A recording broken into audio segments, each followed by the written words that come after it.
Salib nantang perang. Salib tak tahu malu, ingin rebut Indonesia. Banyak sekali beredar konten-konten video di YouTube sekarang ini. Ingin memprovokasi terpecah belahnya bangsa Indonesia. Salah satunya milik Joseph Paul yang streaming 3 hari yang lalu. Dengan judul Runtuhnya Islam, Jaya Indonesiaku. Enak saja ucapannya, tak tahu malu. Siapa yang merebut kemerdekaan Indonesia? Berapa umat-umat agama kalian yang menjadi pahlawan kemerdekaan Indonesia? Tidak banyak. Tidak seperti umat Islam yang tak terhitung jumlahnya menjadi pahlawan-pahlawan perebut kemerdekaan. Coba perhatikan. Joseph Paul memberikan judul videonya di thumbnailnya dengan judul Saatnya Islam Menjadi Agama Terlarang.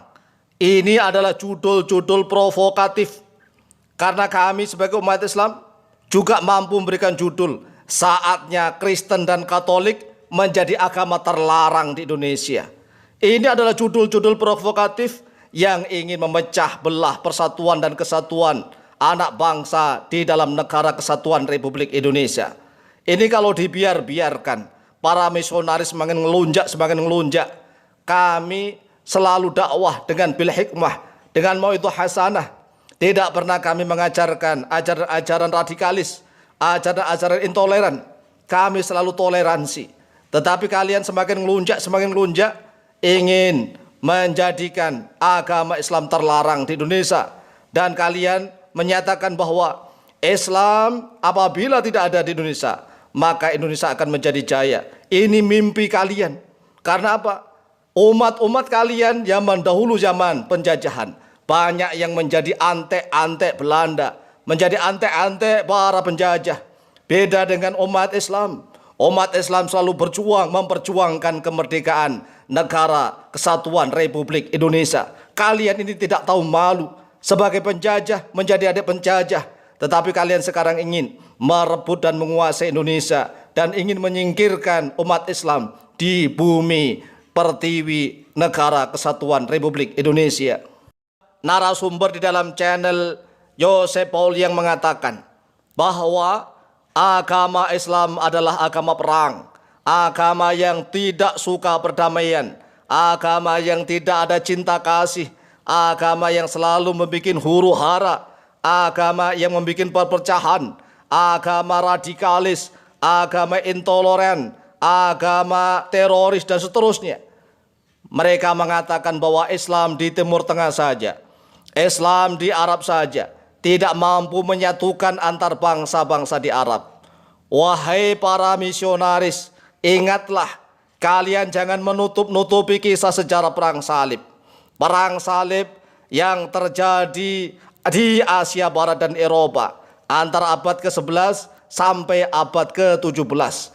Ingat, perang salib yang paling terkenal adalah perang-perang perebutan tanah suci melawan kaum muslimin di kawasan timur Mediterania antara tahun 1096 sampai tahun 1271. Sejak abad ke-12 ada pula perang salib melawan orang Moro Iberia, perang salib melawan kekaisaran Turki Utsmaniyah, dan perang salib untuk maksud-maksud lain, termasuk untuk memerangi kaum pagan, memberantas kaum bid'ah di dalam agama kalian sendiri, dan menuntaskan silang sengketa di antara pihak-pihak yang sama-sama beragama Kristen Katolik. Jadi kalian jangan ngomong seenaknya sendiri. Kalian menjelek-jelekkan umat Islam. Kalian ingin menghancurkan agama Islam di bumi pertiwi negara kesatuan Republik Indonesia.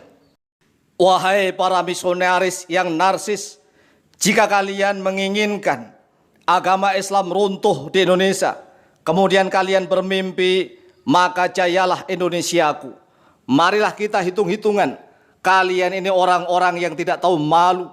Zaman kolonialisme penjajah yang menjajah negara kesatuan Republik Indonesia. Kira-kira lebih banyak mana yang menjadi pahlawan-pahlawan kemerdekaan bagi Indonesia antara orang-orang Kristen Katolik dengan umat Islam yang dicintai oleh Allah dan Rasulullah. Pertama, zaman Portugis Portugis menjajah Indonesia mulai tahun 1511 Masehi hingga 1605 Masehi. Siapakah orang-orang Kristen dan Katolik yang menjadi pahlawan-pahlawan bagi kemerdekaan Indonesia? Hitung siapakah orang-orang Kristen Katolik yang melawan Portugis hingga gugur menjadi pahlawan. Yang kedua, zaman penjajahan Spanyol tahun 1565 Masehi hingga 1630 Masehi. Siapakah orang-orang Kristen dan Katolik yang menjadi pahlawan-pahlawan kemerdekaan Indonesia yang mampu dan berani melawan Spanyol, perang melawan Spanyol? Hitung siapakah mereka, orang-orang Kristen Katolik yang menjadi pahlawan, berani perang melawan Spanyol hingga gugur menjadi pahlawan. Yang ketiga, siapakah orang-orang Kristen dan Katolik, berapakah jumlahnya, banyaknya berapa yang mampu melawan penjajah Belanda yang menjajah Indonesia pada tahun 1602 hingga 1942 Masehi, kurang lebih 350 tahun. Yang selama itu, berapakah jumlah orang-orang Kristen dan Katolik yang berani melawan Belanda, ataukah mereka justru kebanyakan menjadi antek-antek Belanda? Hitung berapa jumlahnya orang Kristen dan Katolik yang menjadi pahlawan-pahlawan kemerdekaan yang melawan Belanda.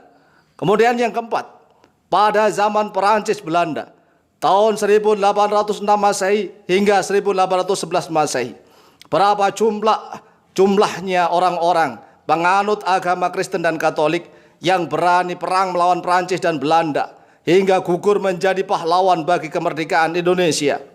Yang kelima, zaman Inggris tahun 1811 hingga 1815 Masehi. Siapakah orang-orang Kristen dan Katolik yang berani melawan Inggris, perang melawan Inggris hingga gugur di medan pertempuran dan menjadi pahlawan bagi kemerdekaan Indonesia? Yang keenam, zaman Jepang tahun 1942 Masehi hingga 1945 Masehi. Berapa banyak orang-orang Kristen dan Katolik yang perang melawan Jepang hingga gugur demi kemerdekaan bangsa dan negara kesatuan Republik Indonesia? Kalian ini jangan mimpi. Mayoritas ulama dan para santri, mayoritas adalah orang-orang Islam lah yang merebut kemerdekaan Indonesia. Sekarang Indonesia sudah merdeka, Indonesia sudah maju, sudah jaya. Kalian bermimpi agar agama Islam dilarang di Indonesia. Kemudian kalian bermimpi runtuhnya Islam, jayalah Indonesiaku. Ini adalah kekurang ajaran kalian. Wahai para misionaris, kami beri nasihat kepada kalian. Kalian jangan narsis, kalian jangan norak, kalian jangan arogan, ngomong seenaknya. Dan kalian jangan berbuat semakin ngelonjak, menginjak-injak di atas kepalanya umat Islam Indonesia. Dan janganlah kalian semakin kurang ajar. Jika kalian tidak segera bertaubat, maka kemungkinan kalian sendirilah yang harus runtuh di bumi negara kesatuan Republik Indonesia.